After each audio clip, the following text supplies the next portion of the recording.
Do you see how the air blows everything away? Like, just see how, my hair gets into a specific direction when the air is blowing. So I just want to take your focus back to the Vata energy. Vata energy is responsible for everything movement related in the body.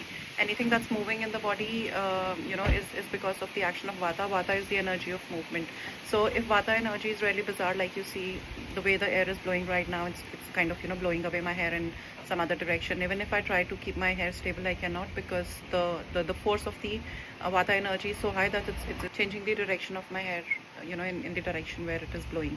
So the strong bizarre movements caused by the Vata energy, are responsible for a lot of physical, mental and emotional shifts in the body. For example, if you're very highly anxious, if it's too much of a racing mind, these are all led by Vata energy because of its property of controlling movement inside the body, as you see how it's controlling the movement outside. Similarly, how when the air blows, the another property that comes along is that too much of a hair blowing will end up drying your skin and hair. And if I stay in this air for a very long time, my skin will start to feel very dry, my hair will start to feel very dry, and there would be a lot of roughness that I would feel all over my skin and body.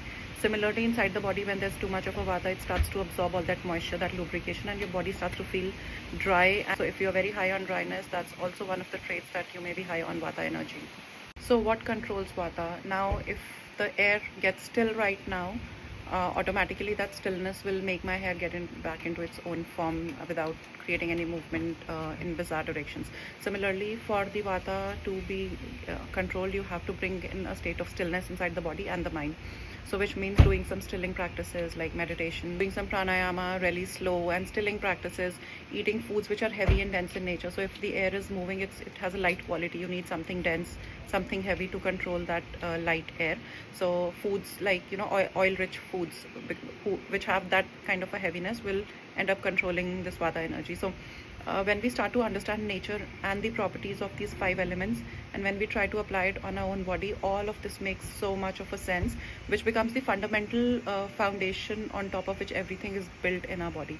So that's one of the reasons I just love Ayurveda, because once you start to understand these principles, they are so simple to understand, and you start to understand what is it in your body and mind that you need to do when you are being dominated by any specific energy type.